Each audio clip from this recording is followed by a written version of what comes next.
प्रिय भक्तों, ये जो कथा है, परीक्षित को 7 दिन में मरने का श्राप लगा है। परीक्षित ने कलयुग को 4 कमरे बनवा करके दिए। कलयुग कहां कहां रहता है? ये कौन सा युग चल रहा है?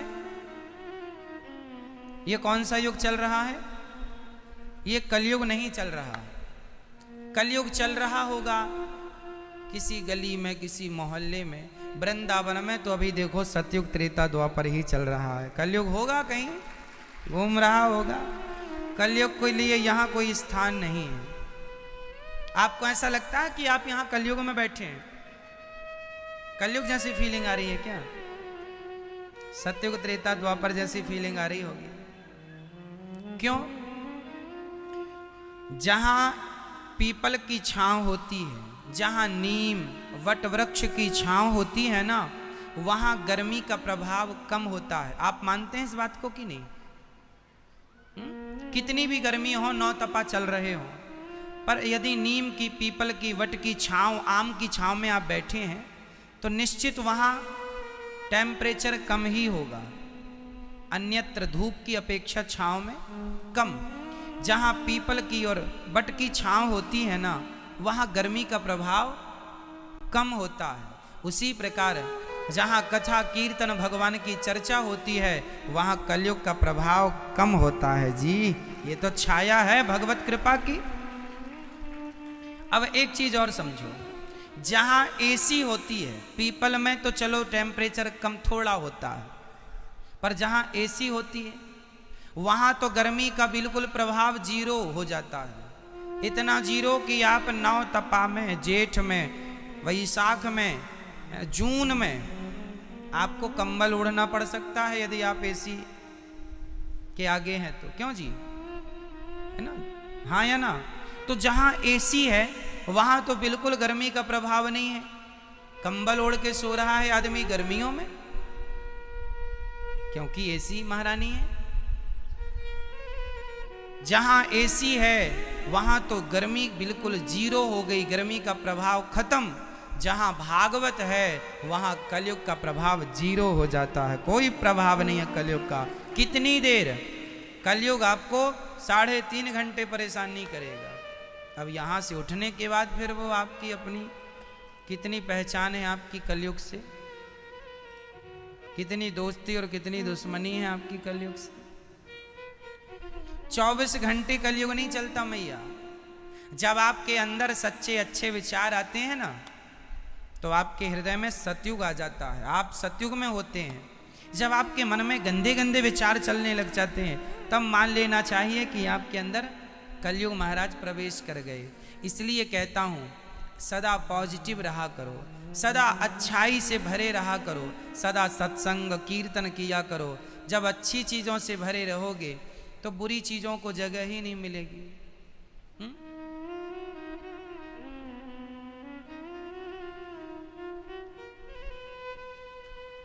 जहां अच्छाई नहीं होती वहां बुराई अपने आप पहुंच जाती है। देखो, जहां आप लोग बैठे हैं ना, यहां कोई मक्खी, मच्छर, चूहा कुछ भी नहीं है, पर इस मंच के नीचे आप जरा झांक के देखेंगे, बहुत सारे चूहे हैं,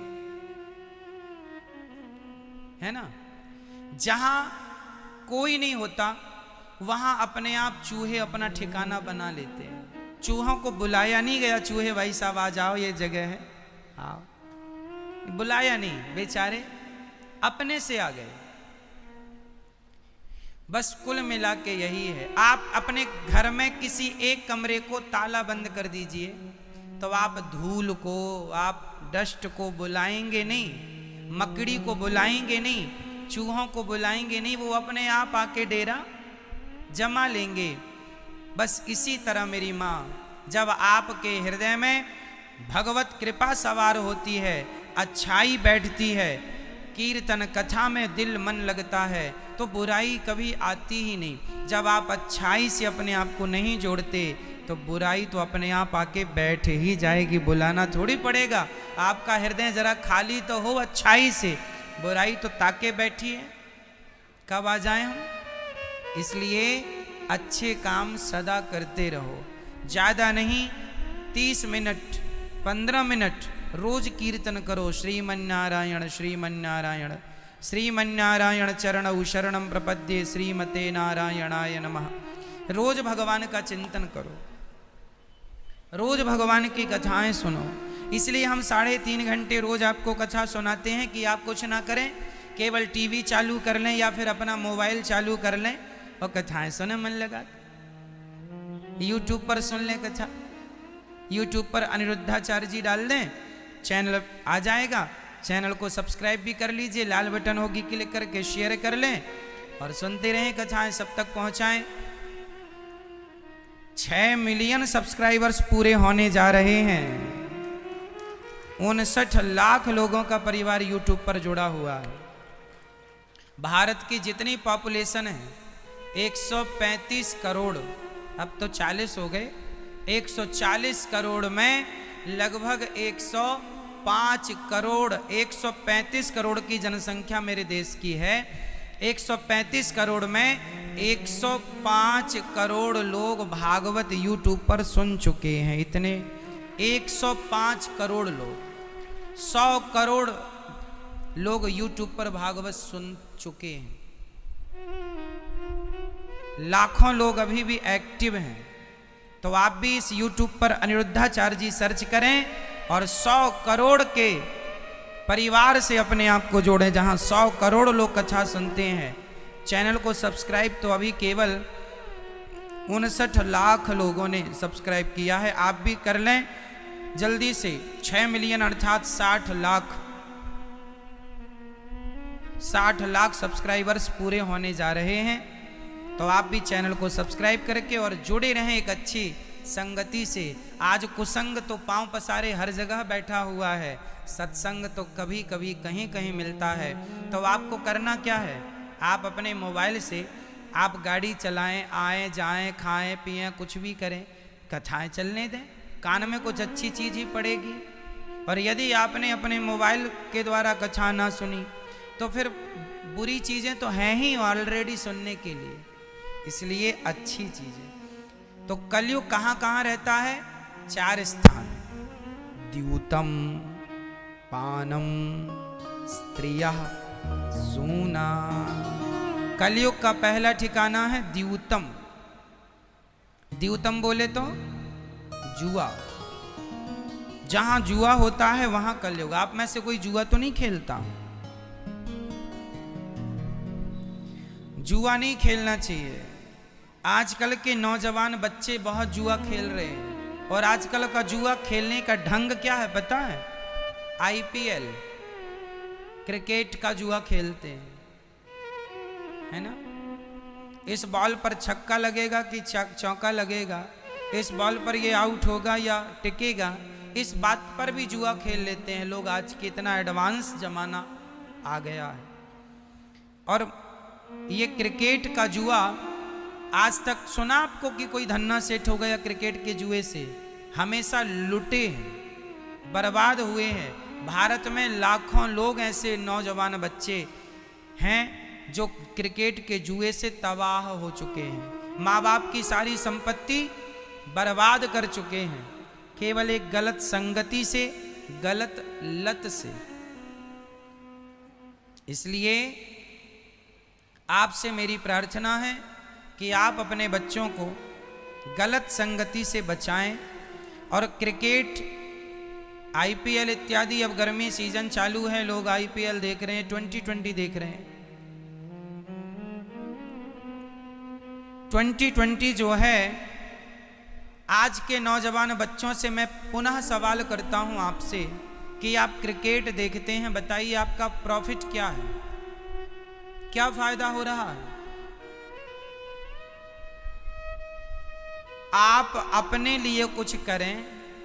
आप 4 घंटा क्रिकेट देखते हैं, क्या पा लेते हैं इन 4 घंटों में?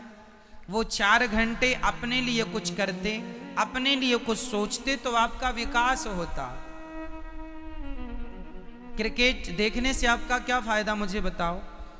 जीवन में कभी भी समय को वेस्ट नहीं करना चाहिए, समय को बर्बाद नहीं करना चाहिए। समय है, इसका मतलब ये नहीं कि पड़े पड़े व्यर्थ की चीज़ें देखेंगे। अरे देखना ही है टीवी पर तो कथा सुनिए, कोई अच्छी चीज़ें देखिए, पॉजिटिविटी मिले, जहाँ से आप सुखी हों कथा सुन के, ना कि आप नकारात्मकता से भर जाएं।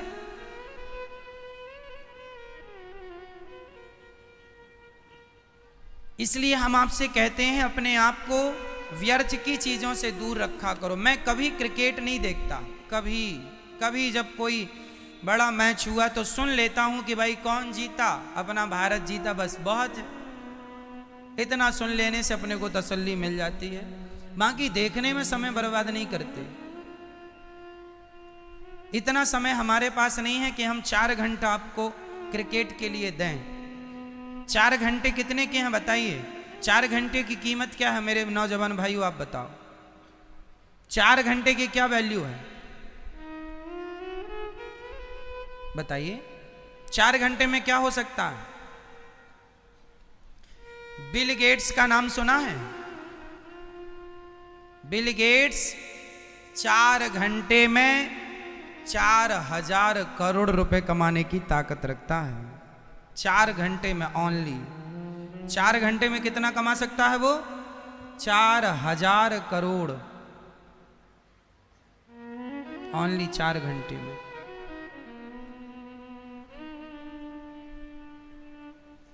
बिल गेट्स के एक बार $50,000 जमीन पर गिर गए, जा रहा था तो उसके पैसे जेब से नीचे गिर गए, और वो पैसे गड्डी बंधी नहीं थी, खुले पैसे थे, मतलब थी तो गड्डी पर लॉक नहीं था, तो पूरे पैसे जरा सी हवा में बिखर गए। तो पूरी सड़क में उसके $50,000। $50,000 का अर्थ होता है भारत में लगभग वो बनेगा लगभग 35 लाख रुपए, लगभग, कुछ कम ज़्यादा हो सकता है। $50,000 का अर्थ है 35 लाख रुपए के लगभग, कुछ कम ज़्यादा आप देख लीजिएगा, सही है। बिल गेट्स के $50,000 जब गिरे तो उसने देखा कि हवा में जरा बिखर गए, तो तुरंत वो आगे चल पड़ा, उठाया नहीं। किसी ने कहा सर आपके पैसे गिर गए। बोले भाई जितना समय उसको उठाने में लगाऊंगा उतने में तो $1,00,000 कमा लूंगा, उठाने में क्यों समय लगाऊं, कमा लूंगा। समय कहने का अर्थ ये है कि उस आदमी के पास पैसे की वैल्यू नहीं है, उस आदमी के पास समय की वैल्यू है, और जिसने समय को पकड़ा पैसा पीछे पीछे चलता है। पैसे को कभी मत पकड़ना मेरे भाइयों, समय को पकड़ना। समय की महत्ता को समझ गए, समय का सम्मान करना सीख गए, समय की इज्जत करना सीख गए तो आप कामयाब हो गए। पैसा तो हाँ आएगा जाएगा, आएगा जाएगा, आएगा जाएगा, पैसा आएगा जाएगा, पर समय सिर्फ जाएगा आएगा नहीं, समय सिर्फ जाता है। इसलिए समय का सदुपयोग करना सीखिए। 4 घंटे आपके लिए कोई मायने नहीं रखते, पर समझदार लोग 4 घंटे में, आपका 4 घंटा कोई मतलब का नहीं, पर जो लोग 2020 खिला रहे हैं 4 घंटे के क्रिकेट में, उनके करोड़ों रुपए लग गए, करोड़ों का प्रॉफिट या नुकसान हो गया। क्यों जी? कई 100 करोड़ का टर्नओवर है क्रिकेट का, कई 100 करोड़। तुम्हारे 4 घंटे गए, उनके कई 100 करोड़ आ गए, तुम्हें क्या मिला? 0 बटा सन्नाटा। क्या पा लिया? ये नौजवान, आप अपनी भी वैल्यू बढ़ाइए, और वैल्यू बढ़ाने के लिए क्रिकेट नहीं, काम करना पड़ेगा, काम करना पड़ेगा, तपाना पड़ेगा, समय की वैल्यू करनी पड़ेगी, समय का सम्मान करना पड़ेगा, समय को समझना पड़ेगा। समय बहुत कीमती है। आज की तारीख, आज कौन सी तारीख है? आज की तारीख यदि चली गई, अब बताइए ये आज की तारीख लौट कर कब आएगी? आपके 100 रुपए चले गए तो 100 रुपए आ सकते हैं, पर आज का समय, आज का आपके ये 7 दिन जो आप आए हैं वृंदावन, ये 7 दिन चले जाएंगे, ये 7 दिन आप कभी वापस नहीं ला सकते आपकी जिंदगी से, कभी नहीं। समय गया गया, समय सरक रहा है रेत की तरह, बालू की तरह। बालू को आप मुट्ठी पर दबाएं, धीरे धीरे बालू सरकती हुई आपकी मुट्ठी खाली हो जाएगी। आप बालू को पकड़ नहीं सकते, जैसे बालू को पकड़ा नहीं जा सकता उसी प्रकार समय को पकड़ा नहीं जाता। बस समय जाता है, जा रहा है, जा रहा है, जा रहा है। समय, कई लोग कहते हैं समय आएगा, माना कि मैं यहां 2 बातें करता हूं। आप समय का इंतजार कीजिए, हमारे संतों ने भी कहा है अच्छे दिन का, अच्छे समय का इंतजार कीजिए। आएगा, अच्छा समय आएगा, लेकिन अच्छा समय आप हाथ पे हाथ रख के बैठे रहेंगे और बस इंतजार करें अच्छा समय आएगा, तो लिख लो कभी नहीं आएगा। अच्छा समय आने के लिए वर्तमान के प्रत्येक क्षण का सदुपयोग करना पड़ेगा, उसमें आपको अपने आप को लगाना पड़ेगा, अपने आप को उसमें खपाना पड़ेगा, अपने आप को कामयाब बनाने के लिए पसीना बहाना पड़ेगा। प्रेजेंट, वर्तमान, जिसका वर्तमान अच्छा है उसका भविष्य भी अच्छा है, जिसका वर्तमान नहीं अच्छा भविष्य भी। तुम्हारा वर्तमान तो क्रिकेट देखने में जा रहा है, तो तुम्हारा भविष्य क्या होगा? भविष्य की प्लानिंग कल से नहीं, आज से नहीं, अभी से करो। कामयाब होना है तो की बातें हैं, और खटिया ही तुम्हें तोड़ना है तो तुम अच्छे हो खटिया तोड़ने के लिए। क्यों? कामयाब बनना है तो की हम बातें कह रहे हैं, नहीं तो खटिया तो तोड़ ही रहे हो। क्रिकेट तो चल ही रहा, कहां गया? हर साल आएगा। कुछ करना है जीवन में, कुछ करना है तो हिम्मत हारे मत बैठो, करो, करने से होगा। करने से होगा, ना करने से कुछ नहीं होगा। ना करने वाले अपने बाप के धन को भी बिगाड़ रहे हैं। बाप ने जो प्रॉपर्टी छोड़ दी, जो जमीन जायदाद छोड़ दी, अकर्मण्य बेटा वो भी बेच रहे हैं अपने बाप की संपत्ति को। समझाओ कोई कि बना नहीं सकते, तो जो बची है उसे बिगाड़ो तो मत। ये आज के बच्चों को क्या हो गया है? 100 में से 60% बेटे भारत में ऐसे हैं जो बाप की संपत्ति को ही खा रहे हैं और बाप के टुकड़ों पर ही पल रहे हैं। खुद का कुछ नहीं है, खुद की औकात से, खुद के बल से चड्डी बनियान भी आप नहीं खरीद सकते अपने लिए। बाप के टुकड़ों पर पल रहे हैं। कई लोग तो बाप की जमीन बेच बेच के अपना ऐसो आराम जमीन जायज, अपना गाड़ी खरीद रहे हैं। BMW आ गई, 5 एकड़ जमीन बेच दी। होशियार बच्चा है, उसे लगता मैं बहुत बड़ा समझदार हूं, और क्रिकेट देखता बराबर, और संपत्तियां बेच के क्रिकेट का जुआ और लगा देता है और बोलता मैं बड़ा समझदार हूं। बताइए जी, ऐसे में तो हो गया देश का विकास, हो गई तरक्की। क्यों?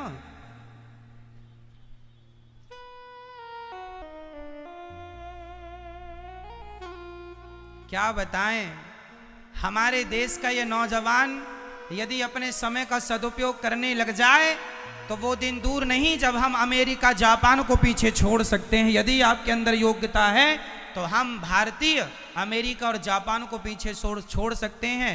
आर्थिक जो अर्थ है ना, अर्थ हमारे पास अमेरिका से कम है, जबकि हमारे पास ज्यादा होना चाहिए।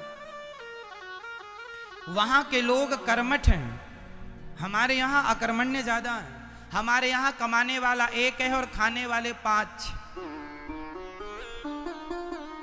जबकि अन्य देशों में 5 सदस्य हैं तो 5 कमा रहे हैं, इसलिए वो तरक्की कर गए, सक्सेस हो गए। और हम लोग बड़ा भाई कमाता है, छोटा बैठा बैठा खाता है, कमा तो रहा, छोटा कमाए तो बड़ा बैठा बैठा खाए। अब ये कौन समझाए लोगों को? बहुत समझाने पर भी लोगों की समझ में कुछ आता नहीं है। चलिए, आप बहुत समझदार हैं, जो समझे मैं, जिन्हें ना आए सो ना आए, आपको आ गया है बस बहुत है। आप समझ लो और अपने जीवन को ठीक कर लो, इसी से भी कुछ काम बन जाएगा। क्यों? तो जीवन में हिम्मत नहीं हारना है और मन लगा के कर्म करना है। काम करने वाला, आज लोग कहते हैं महाराज जी बहुत गरीबी है। बताइए गरीबी किनके पास है? बताइए, आज गरीब कौन है? आज वही गरीब है, बोल रहा हूं, सत्य बोल रहा हूं, कड़वा होगा, गले के नीचे उतरे तो ठीक है, नहीं तो वापस कर देना हमारी बात। आज गरीब वही है जो अकर्मण्य है। गरीबी का रोना वही रो रहे हैं जो अकर्मण्य है। उगने वाला पौधा तो पत्थर की छाती फाड़ के उग जाता है, करने वाला तो कुछ भी कर लेगा, ना करने वाला तो भाग्य को कोसता रहेगा। मेरे तो भाग्य में नहीं है, मेरे तो किस्मत फूटी है महाराज। ये कौन लोग हैं? भाग्य का रोना रोने वाले कौन हैं? अकर्मण्य। तुम्हारी गरीबी कभी नहीं जाएगी क्योंकि तुम अकर्मण्य हो। कर्म करने वाला, मेहनत करने वाला 2 रुपए को, 10 रुपए को, 100 रुपए को, 1000 रुपए को महंगा नहीं है। इसलिए गरीबी का रोना मत रोइए। बहुत रो लिया, 70 साल से तुम गरीबी का रोना रो रहे हो। मेरा देश कोई गरीब गरीब नहीं है, सोने की चिड़िया है। गरीब होता तो अंग्रेज और मुगल यहां ना आते। जहां धन होता है वहीं लुटेरे लूटने आते हैं। यहां था इसलिए लुटेरे आए, ना होता तो कहां जाता? भिखारी के घर में चोर कभी नहीं जाता, चोर भी धन्ना सेठ के घर में जाता है। तो भारत धन्ना सेठ था, है, रहेगा। इसलिए तो लुटेरे यहां आए लूटने। मुगल और अंग्रेज लूट के ले भी गए, फिर भी मेरा देश संपन्न है। बस कुछ लोग आज गरीब हैं केवल इसलिए कि वो अकर्मण्य है। और जब तक नौकरी लेने वाले बनोगे तब तक गरीब ही रहोगे। नौकरी देने वाले बनोगे तो गरीबी सदा के लिए मिट जाएगी। नौकरी लेने वाला सदा गरीब रहेगा, लिख के रखो। नौकरी देने वाला ही अमीर हो सकता है। इसलिए लेने वाले नहीं, देने वाले बनो। नौकरियां हमें देनी है, देना है। आप अपनी बुद्धि लगाओ, पढ़े लिखे हो, इतनी सारी डिग्रियां हैं आपके पास, जवान हो। भारत की माटी तो अद्भुत माटी है। यहां तो आर्यभट्ट जैसे लोग पैदा होते हैं। शून्य और दशमलव दुनिया को गिनती सिखाने वाले लोग पैदा होते हैं। ये माटी महाराणा प्रताप जैसे महापुरुषों की माटी है, मीरा जैसी भक्तों की माटी है, तुलसीदास, सूरदास, कबीरदास जैसे महापुरुषों की माटी है। कितने महापुरुषों के नाम मैं बताऊं आपको? गुरु नानक देव जी, गुरु गोविंद देव जी जैसे महापुरुषों की माटी है ये। हमारे ऊपर तो भगवत कृपा भी है। भगवान कहते हैं मैं तुम्हारे संग हूं। भगवान कृष्ण अर्जुन के साथ थे, पर कर्म तो अर्जुन को ही करना पड़ा। बाण तू ही चलाएगा, मैं तेरे साथ हूं। जो कर्म करेगा उसका भी साथ परमात्मा देगा, जो कर्म नहीं करेगा उसका साथ ईश्वर कभी नहीं देगा। तुम भाग्य का रोना रोते रहो। महाराज जी हम 1 नंबर से रह गए, अब रोना रह गए। कब तक रोओगे? मत रोइए रोना। और जीवन में एक चीज याद रखो मेरे नौजवान दोस्तों, भाइयों, जीवन में जितनी असफलता होगी आप जीवन में जितनी बार असफल होंगे, आप उतने ही सफलता के करीब पहुंच रहे होंगे, पहुंच रहे हैं। असफलता ही सफलता के द्वार खोलती है। एक बात बताऊं, जो व्यक्ति डायरेक्ट सफल हो गया, वो जितनी तेजी से सफल हुआ है उतनी तेजी से असफल भी होगा, क्योंकि उसके जीवन में अनुभव इकट्ठे हुए ही नहीं। और जो असफल हुआ वो अपनी गलती सुधारेगा, इस कारण असफल हुआ, उसे और ठीक करेगा, फिर वो एक एक सीढ़ी चढ़ता हुआ आगे जाएगा। उदाहरण दे दूं इसका, पूरा आज के युग का। वो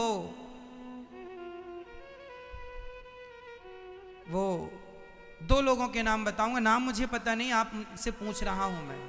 वो एक महिला पहले ट्रेन में गाती थी, फिर वो फिल्मों में एक बार गाने आई थी, क्या नाम था उस महिला का? रानू मंडल।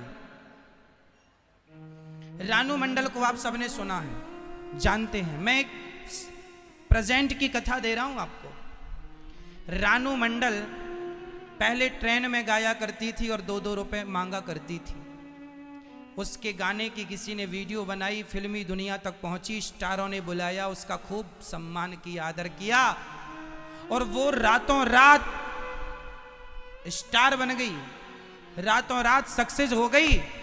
सक्सेस हो तो गई, रातों रात सफल हो तो गई, लेकिन जितनी तेजी से ऊपर गई उतनी तेजी से नीचे आई। क्यों? क्योंकि इसने कभी जीवन में असफलता का मुंह नहीं देखा। असफलता की सीढ़ियों को चढ़ता हुआ जो ऊपर जाता है वो ऊपर ही रहता है, वो नीचे नहीं आता, क्योंकि अनुभव है कि असफलता ऐसे मिलेगी, इसलिए गलती नहीं करना। उसने वो गलतियां कर दी वहां जाकर के, टॉप में जाकर के। वो अपने सुर संभाल ना पाई, वो अपनी ताल संभाल ना पाई, वो अपना नाम, वो अपनी इज्जत ना संभली। धन भी जल्दी संभलता नहीं है। आपको 1 करोड़ रुपए मिल जाएं, आप पागल हो जाएंगे, क्या करूं इसका, हैंग हो जाएंगे।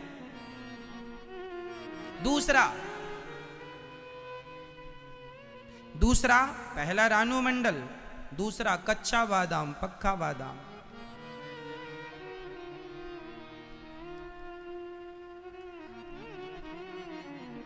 जितनी तेजी से ऊपर गए, जहां की तहां आ गए। हम आपको ये नहीं कहते कि आप प्रयास ना करें, पर जीवन में यदि असफल आप हुए हैं तो आप घबराएं नहीं। असफल आप हुए हैं, आप परेशान बिल्कुल ना होएं। आपकी असफलता ही आपकी सीढ़ी है सफल होने तक, आपको वहां तक पहुंचाएगी यह सफल। इसलिए धीरे धीरे कामयाब, जो व्यक्ति धीरे धीरे कामयाब होगा वो सदा कामयाब रहेगा। जो एकदम से कामयाब हो जाएगा, समझ रहे हैं? ऐसे कितने उदाहरण आपको मैं बता दूं कि जिन्होंने रातों रात नाम कमा लिया, इज्जत कमा ली, लेकिन टिकी नहीं। और याद रखना, नाम कमा लेना, इज्जत कमा लेना, पैसा कमा लेना बड़ी बात नहीं है, सदा उस नाम इज्जत को बनाए रखना बहुत बड़ी बात है। धन कमा लेना बड़ी बात नहीं है दोस्तों, भाइयों, उस धन को मेंटेन करना बड़ी बात है। लग्जरी जिंदगी जीना बड़ी बात नहीं है, उस लग्जरी स्टाइल को बनाए रहना बड़ी बात, मेंटेन करना, उस लेवल को मेंटेन करना बड़ी बात है। और ये कब आएगा? आपकी मेहनत से। आपके सफल और असफलता के बीच में जो चुनौतियां हैं आपके सामने, उनसे आप सीखते चले जाएंगे। कुछ ज्ञान ना समय के पहले नहीं आता, कुछ ज्ञान समय के एक गुरु सिखाता है और एक समय सिखाता है। फर्क इतना है, गुरु सिखाकर इम्तिहान लेता है और समय इम्तिहान लेकर सिखाता है, बस इतना ही अंतर। समय तुम्हें मौका नहीं देगा, आप गाड़ी चला रहे हैं सड़क में और आपने जरा सी लापरवाही की तो वो रास्ता, वो गाड़ी आपको संभलने का अवसर नहीं देगी। वहां तो आर पार की बात होगी। यदि आप लापरवाह हैं तो वहां कोई चांस नहीं है। गुरु के सामने गलती करोगे तो गुरु समझाएगा, चल ये गलती सही कर।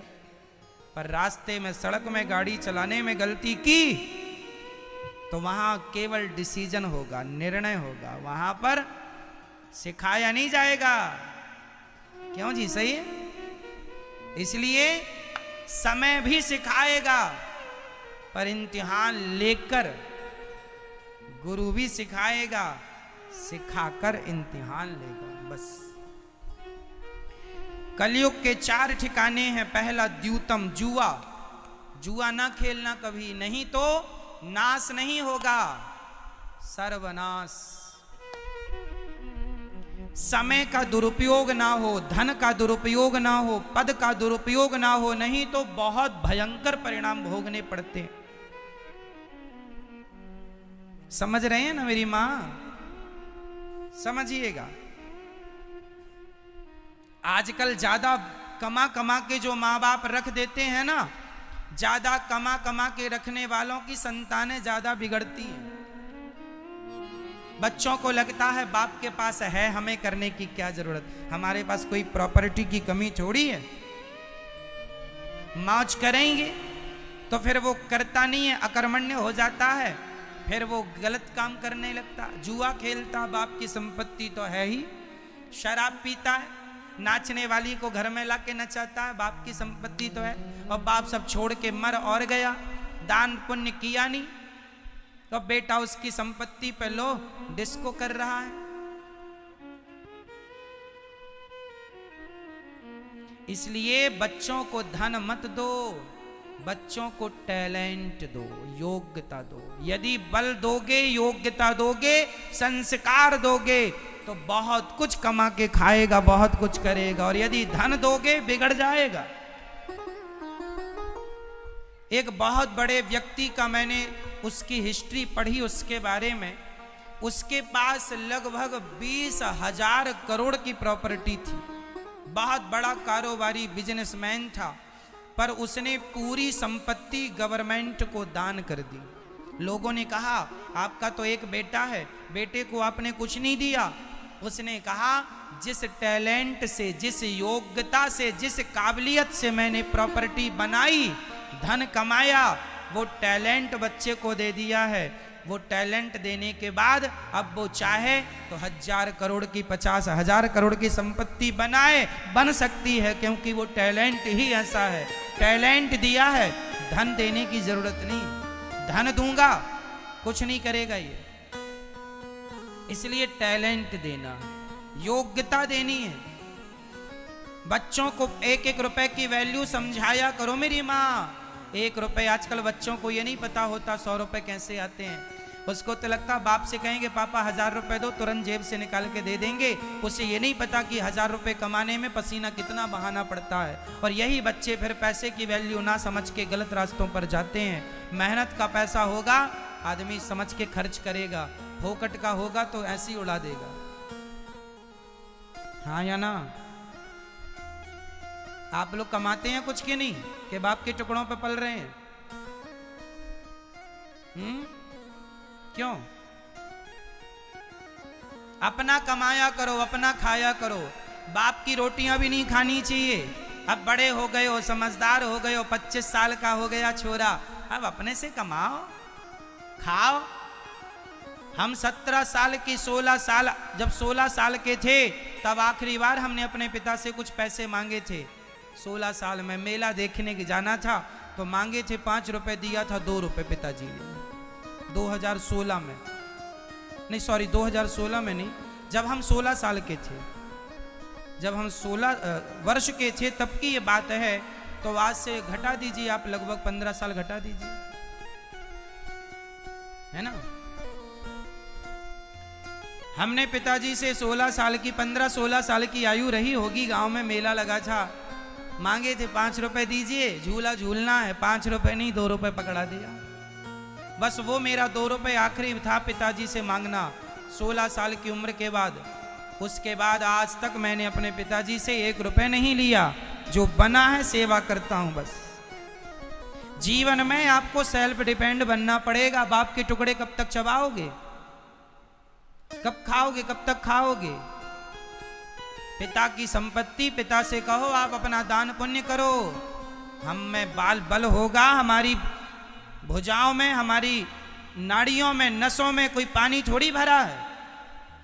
खून भरा ईश्वर ने बनाया बलशाली। टैलेंट होगा, योग्यता होगी तो हम करेंगे, खाएंगे। अकर्मण्य होता है आदमी तो सब होने के बाद भी भीख ही मांगता है, और कर्मशाली होता है, कर्मठ होता है तो कुछ ना होने पर भी बहुत कुछ कर लेता है।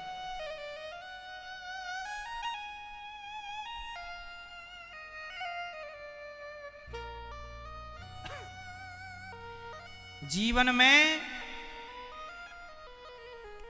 जुआ से बचाइएगा, बुरी संगति से, बुरी आदतों से अपने आप को बचाइए। जुआ त्याग दो। कौरवों ने खेला जुआ, सर्वनाश हो गया, और आज का छोरा भी जुआ खेल रहा है।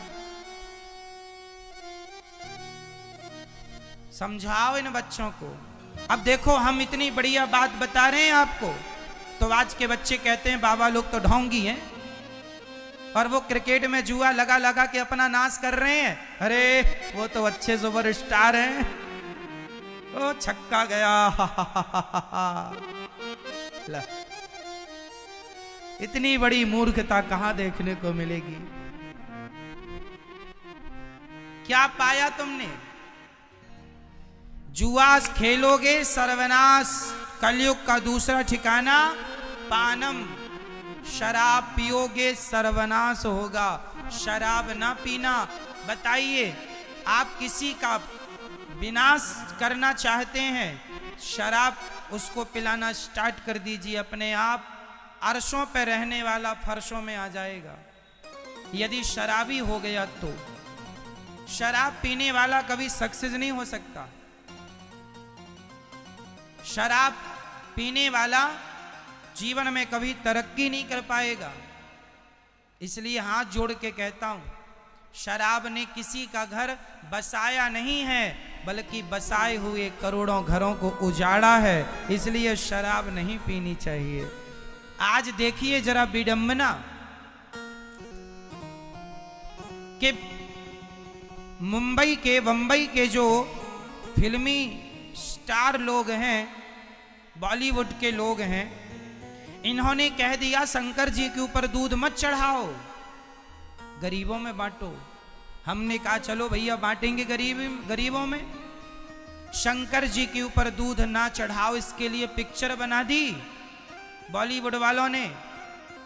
बताइए, क्या शंकर जी के ऊपर दूध चढ़ाने से किसी का घर बिगड़ा? पर शराब पीने से करोड़ों घर बिगड़ गए। दूध के लिए पिक्चर बना दी कि दूध ना चढ़ाओ, शराब के लिए एक भी पिक्चर नहीं बनाई कि शराब मत पियो, बर्बाद हो जाओगे। शराब का विरोध नहीं करती बॉलीवुड, पर शंकर जी के ऊपर दूध क्यों चढ़ा रहे हैं? चलो जी तुम्हारी बात मान गए, हम नहीं चढ़ाएंगे गरीबों में, तो हम बांट ही रहे हैं। देख लो आकर बॉलीवुड के लोगों को बताओ, कोई यहाँ रोज 20,000 लोग भोजन करते हैं, हम नहीं चढ़ाते दूध, चलो बांट रहे हैं। अब ये बताओ कि तुम्हें तो ज्ञान है कि गरीबों में बांटना चाहिए, तुमने तो पिक्चर बनाई, तो तुम ही बताओ तुमने कितना बांटा गरीबों को? तुमने कितनी यूनिवर्सिटियां बनवा दी, कॉलेज बनवा दिए? तुमने कितने हॉस्पिटल बनवा दिए जहां सबका फ्री में इलाज हो? एक पिक्चर बनाने का हजारों करोड़ प्रॉफिट देके जाती है एक पिक्चर। ओ माई गॉड पिक्चर बनाई जिसमें यह बताया शंकर जी के ऊपर दूध नहीं चढ़ाना चाहिए। ओ माई गॉड की कमाई कितनी हुई? 1000 करोड़ से ऊपर। 1000 करोड़ कमाया उस पिक्चर ने। अब बताइए, उस एक पिक्चर से 1000 करोड़ कमा तो लिया, बताइए कितना गरीबों को बांट दिया, कितना अन्य क्षेत्र चलाया? इनके घरों के बाहर प्याऊ तक नहीं लगा कि कोई प्यासे को पानी मिल जाए, और ये बात बताते हैं गरीबों की सेवा करने की। पूछो तुम्हारे बाप ने कितनी सेवा की गरीबों की? केवल मुंह चलवा लो बस। केवल ज्ञान बघरवाओ, बस ज्ञान बघारने आएंगे, करना ना पड़े कुछ। शराब के लिए तो ये प्रचार कर रहे हैं, मुझे पीने का शौक नहीं, पीता हूं गम भुलाने को। लो भैया, अब शराब पीने से भी गम जाने लगा है इन मूर्खों का। शराब पिलाने के लिए गाने बनाए हैं साहब, गाने बना दिए, जीना अगर जरूरी है तो पीना बहुत जरूरी है। लो, शंकर जी का दूध इनकी आंखों में चढ़ गया, शराब इनकी आंखों में नहीं चढ़ी कि शराब पीने से देश का जवान बिगड़ रहा है। नहीं जी, शराब के खिलाफ एक पिक्चर बनाई हो तो बताओ, भगवान के खिलाफ तो ओ माई गॉड बना दी, तो बताइए भगवान को दूध चढ़ाना ज्यादा हानिकारक है या शराब पीना ज्यादा हानिकारक है? इन मूर्खों से कोई तो सवाल कर लो भैया, कोई तो करो रे, क्या बताएं हम आपको। और ये नौजवान फिर भी हम लोगों को कहते हैं बाबा लोग पाखंडी हैं। लो भैया, हम तुम्हें ज्ञान दे रहे हैं सही, वो हम पाखंडी हो गए और वो तुम्हें गलत ज्ञान दे रहे हैं, शराबी बना रहे हैं, खुलेआम गुटके का प्रचार कर रहे हैं, दाने दाने में केसर का दम, खुलेआम गुटका बेच रहे हैं। वो सुपर डुपर स्टार हो गए गुटका बेच के, शराब बेच के, और हम सही रास्ता बता रहे हैं तो हम पाखंडी हैं। वाह, अच्छा जजमेंट है आपका, अच्छा निर्णय कर लेते हो।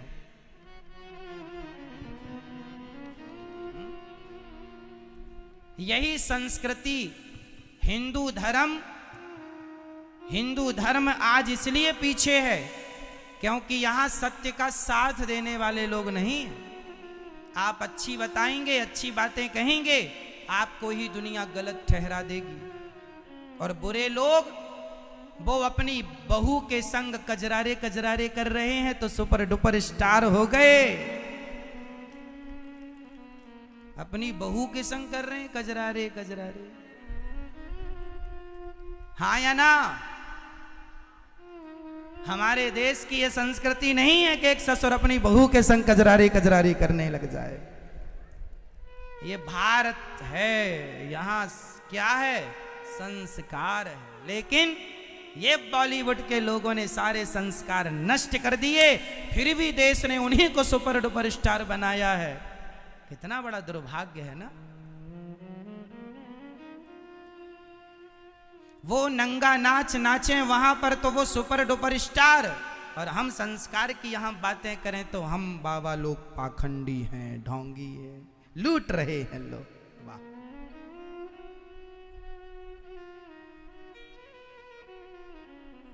क्या बताएं हम,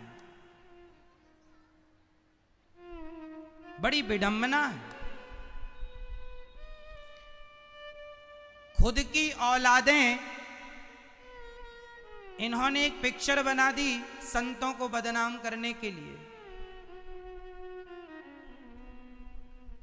इनकी खुद की हिस्ट्री निकाली जाए तो ये कैसे हैं सुन लो, इनकी भी हम निकाल के लाए हैं आपके लिए।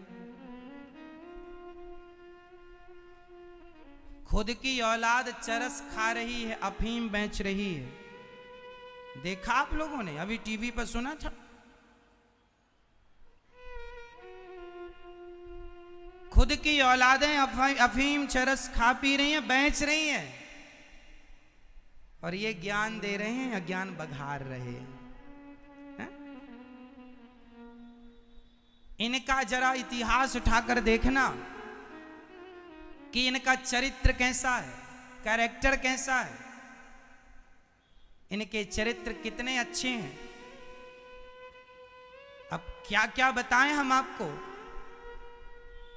कुल मिला के ये कहो कि आप अपने बच्चों को यदि इन बॉलीवुड के लोगों से बचा के रखोगे तो संस्कार बनेंगे, नहीं तो ये संस्कार बिगाड़ने के लिए बैठे ही हैं। ये बैठे इसलिए आज ऐसी पिक्चरें बनती हैं कि आप अपनी बेटी के संग नहीं देख सकते।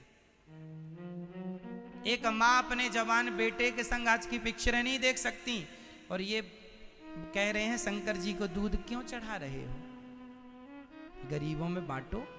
तो भाई साहब हम तो बांट रहे हैं, आप बताओ आप कितना बांट रहे हैं, आपका हिसाब दो। और हमारे नौजवान दोस्त हाँ हाँ सही बनी पिक्चर, सही कह रहे हैं। ये फिल्मी दुनिया की तो महिलाएं तक खूब गांजा पीती हैं। अभी अखबार में टीवी में नहीं सुना आपने, जब कुछ दिन पहले वो सुशांत केस हुआ था, उसके बाद ना सारी अधिकांश हीरोइनों के बारे में बताया, ये महिलाएं गांजा पीती हैं, शराब पीती हैं। पुरुषों की तो छोड़ दो, पता नहीं भगवान जाने पुरुष क्या क्या खाते पीते होंगे।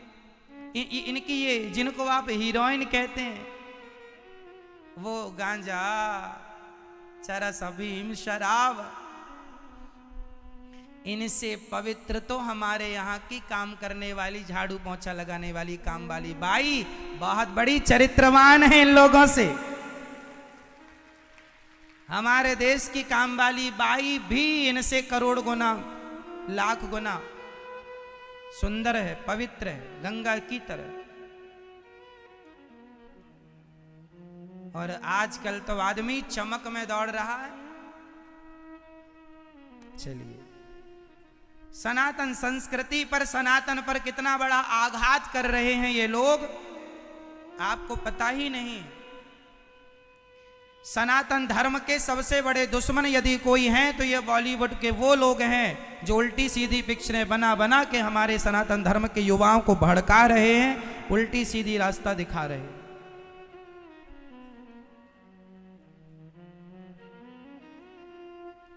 सुखदेव भगवान कहते हैं कलयुग का दूसरा ठिकाना शराब, इसलिए शराब ना पीजिएगा कभी।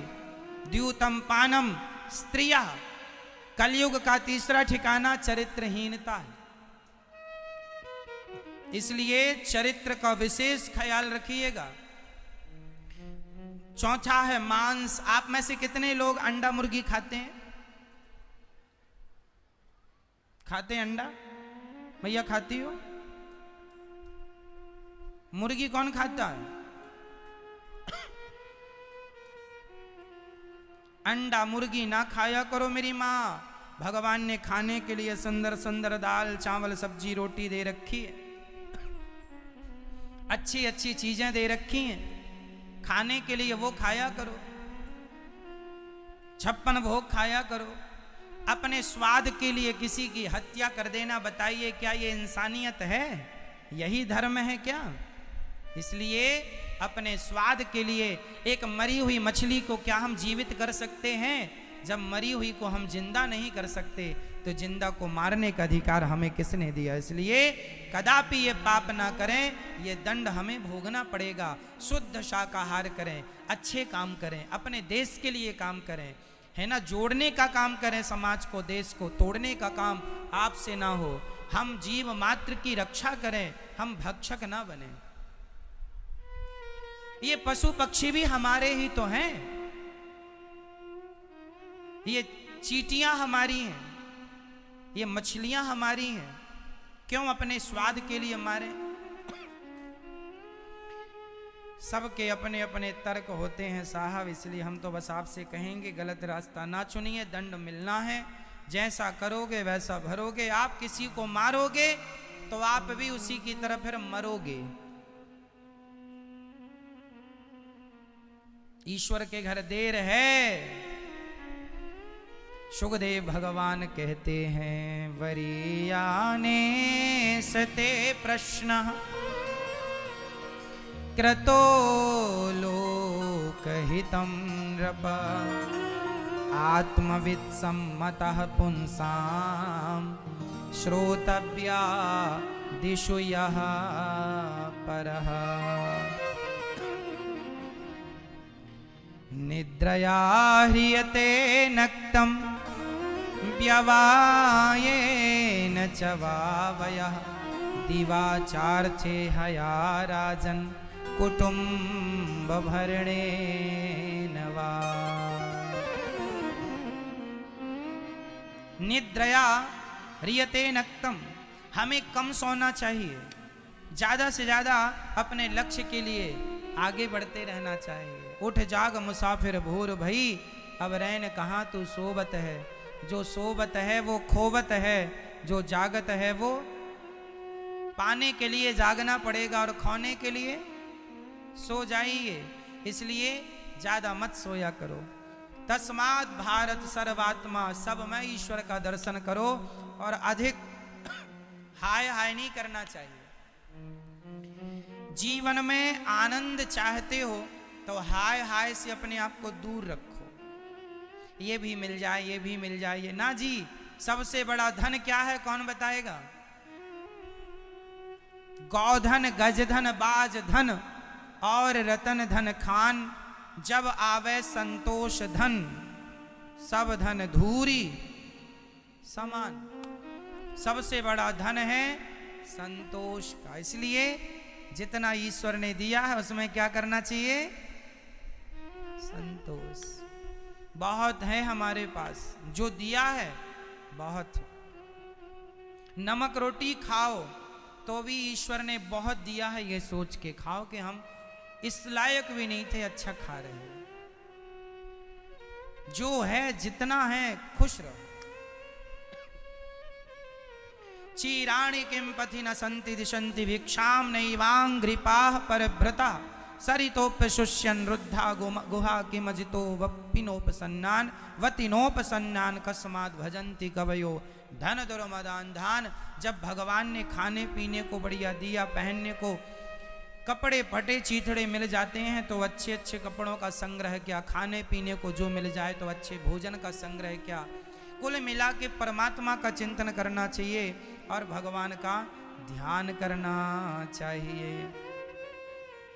प्रिय भक्तों, सबकी अपनी अपनी कामना। सुखदेव भगवान ने भगवान का स्मरण किया और जिसे लक्ष्मी चाहिए वो माया देवी की उपासना करे, जिसे कुछ चाहिए पर अंत में कहा अकामः सर्व कामो वा मोक्ष कामा उदारधि। जो भगवान की भक्ति चाहता है वो भगवान की आराधना करे और भगवान की आराधना करने से, श्रीमन्नारायण की आराधना करने से इस धरती पे ऐसा कोई सुख नहीं है जो आपको प्राप्त ना हो जाए। भगवान सब कुछ देने को तैयार है।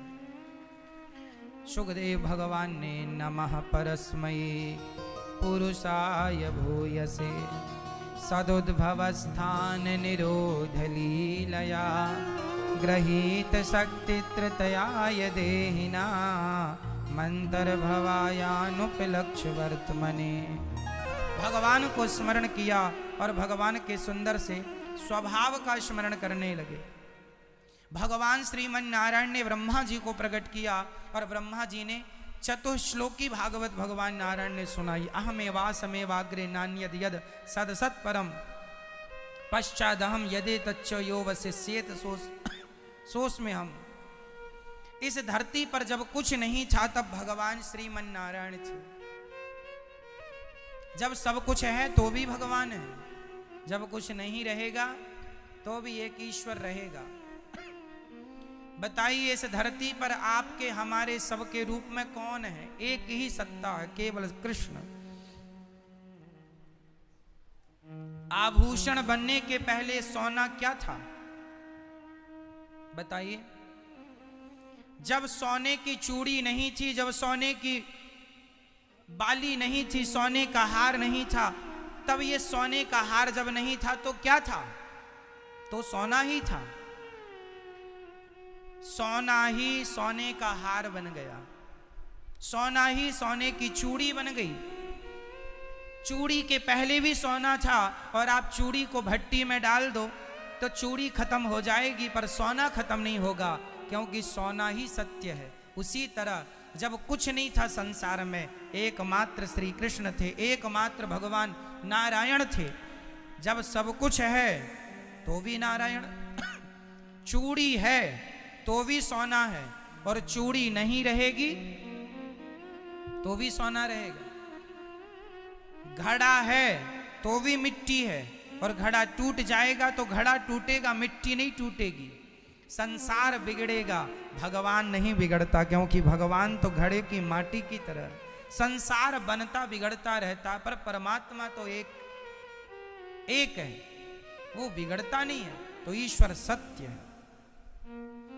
इसलिए हम सभी ये सदा भाव रखा करें मैया जी भैया जी कि हम कुछ नहीं कर रहे हैं, सब ईश्वर कर रहे हैं। यदि आप ये मान लो कि भगवान सब कर रहे हैं तो हम निश्चिंत हो जाते हैं। और हम ये मान लें सब हम कर रहे हैं, फिर कष्ट होता है, परेशानी उठानी पड़ती है। प्रिय भक्तों, भगवान विदुर जी महाराज जब भगवान सारी लीलाएं पूरी करके चले गए, भगवान एक बार विदुरानी के घर छिलकों का भोग लगाने आए थे। भगवान छिलके खाते हैं, बताइए भगवान खाने में क्या पसंद करते हैं? मैया, ओ मैया, क्या खाने में है पसंद भगवान को? क्या खाते हैं? मैया जी बता दो, मेरी माँ, क्या खाते हैं भगवान? आप बताओ क्या खाते हैं? क्या?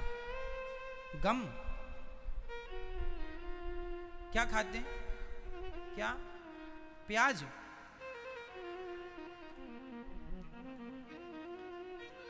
भगवान क्या खाते हैं? भगवान वो सब चीज खाते हैं जो आप प्रेम से खिलाते हैं, भाव से देते हैं, श्रद्धा से देते हैं। अब हम कहें कि भगवान माखन खाते हैं, नहीं जी, माखन नहीं खाते। आप हम माखन खिलाएंगे तो नहीं खाएंगे। माखन खिलाने के पहले यशोदा की तरह वो भाव हो जिस भाव से माता यशोदा खिलाती थी। नहीं तो खिलाने को तो दुर्योधन के पास क्या कमी थी? परोसा तो था 56 प्रकार का। क्या उसने माखन नहीं परोसा होगा?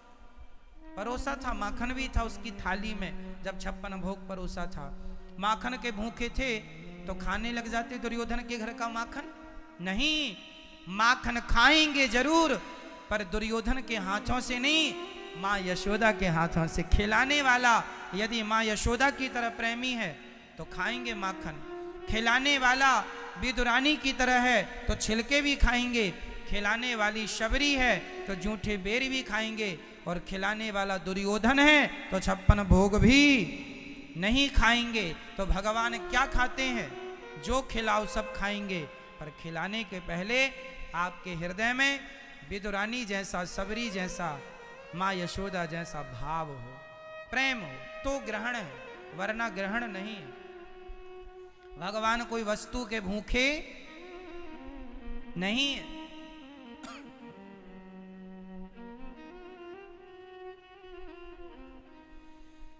कुल मिला के भक्तों,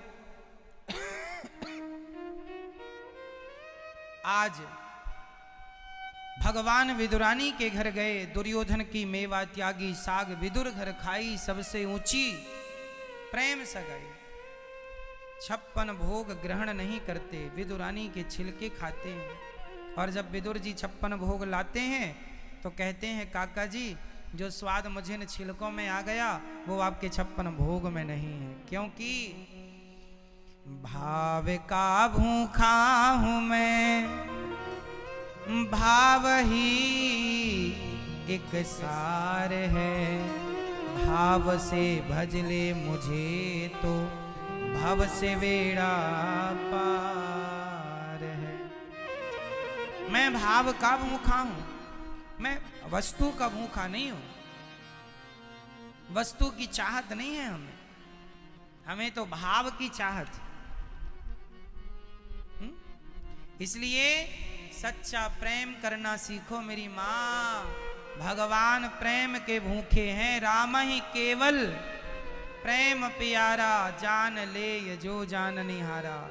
भगवान तुम्हारे ताम झाम से नहीं मिलेंगे, सच्चे प्रेम से मिलेंगे। इसलिए सच्चा प्रेम करना सीखो।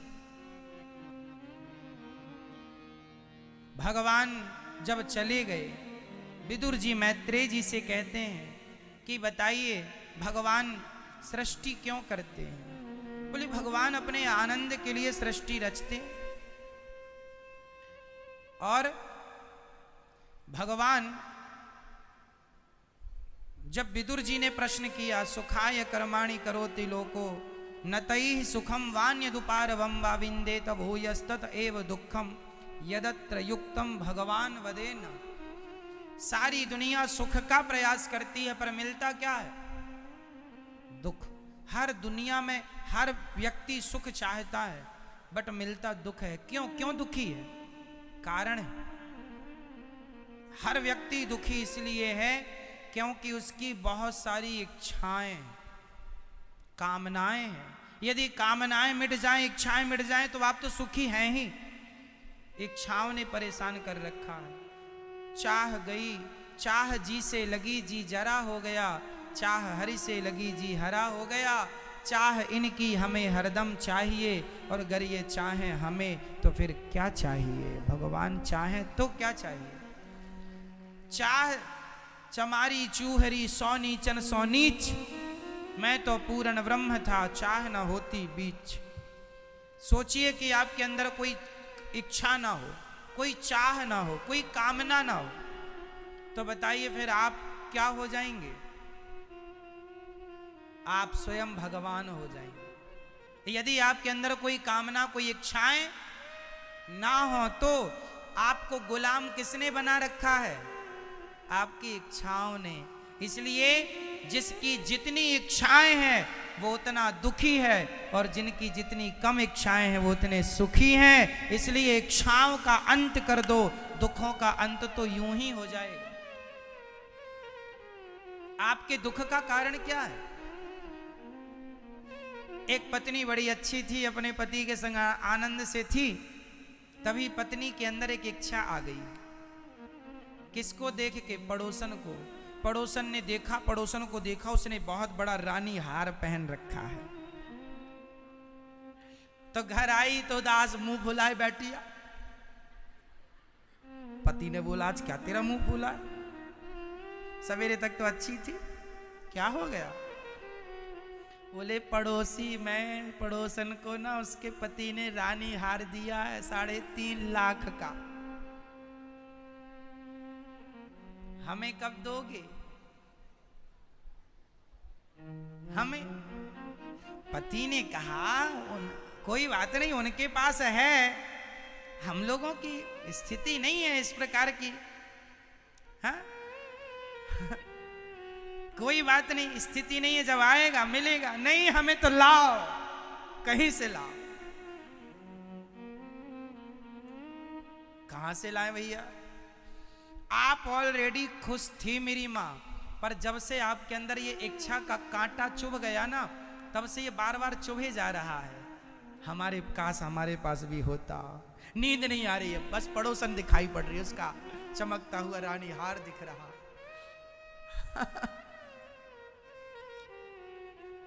यहां करवट ले रही है, वहां करवट ले रही है, उठ के बैठ रही है। पति बोले, क्या हुआ? सोती क्यों नहीं? उल्लू की तरह ताक रही है।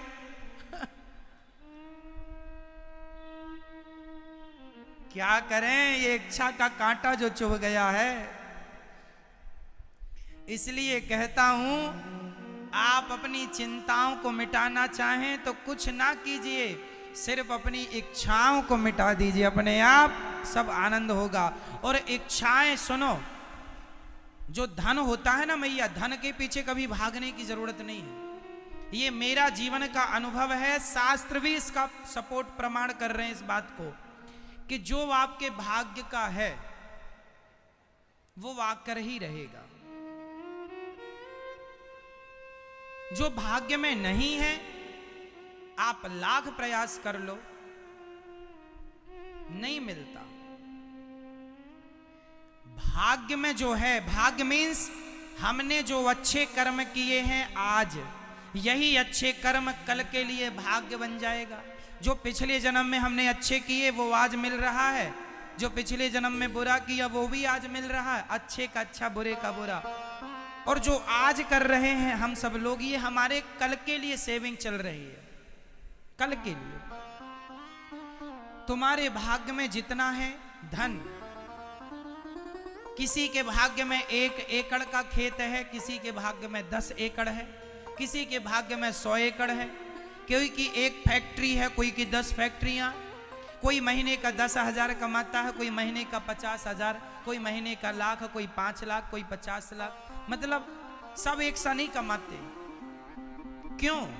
सब अपने अपने भाग्य का खा पी रहे हैं ना मेरी माँ। इसलिए हमारा पड़ोसी क्या कर रहा है, हमारी पड़ोसन क्या कर रही है, उसके भाग्य का वो खा पी रहे हैं, हमारा भाग्य हमारे संग जुड़ा है उसका हम खा पी रहे हैं। इसलिए जो दे रहे हैं विधाता उसमें संतोष,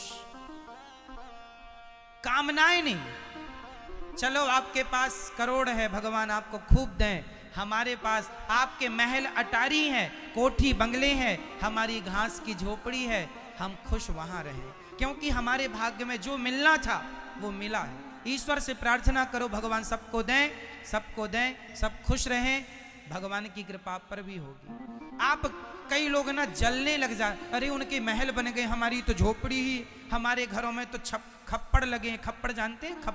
खप्पड़ वाले घर भी हुआ करते थे हमारे भारत में, आज भी हैं। अरे उनका तो महल बन गया, उनके तो अटारी बन गई, हमारे यहाँ तो खप्पड़ ही है। भाई उनके भाग्य का उनके पास है, तुम्हारा तुम्हारे पास है। दूसरों का देख कर जलो मत, दूसरों का देखकर अपने आनंद में क्षति ना पहुंचाओ। तुम तो आनंद से, सबसे बड़ा धन है आपकी होठों की प्रसन्नता। खुश रहा करो, जितना है बहुत है, हंसो मुस्कुराओ। करोड़ पाके भी तुम हंसे ना मुस्कुराए ना तो करोड़ भी किस काम का। और फुटपाथ पर रहने वाला रिक्शा वाला भी अपनी पत्नी अपने बच्चों के संग खिलखिला के हंस रहा है तो उसकी हंसी ही अमीरी है, वही सबसे बड़ी अमीरी। हंसता है, खिलखिलाता है। और तुम करोड़पति होके भी हंसते नहीं हो, इसलिए हंसा करो, प्रसन्न रहा करो, पुरानी बातों को भूल जाओ, छोड़ो कल की बातें, कल की बात पुरानी। अब गई, जो बची है उसे एंजॉय करो, आनंद लो उसका, आनंद से जियो, हंसो मुस्कुराओ। एक राजा ने एक अपराधी को, उसका ही कोई मंत्री था, बड़ा सकारात्मक था, बड़ा अच्छा था, कोई गलती हुई तो राजा ने कह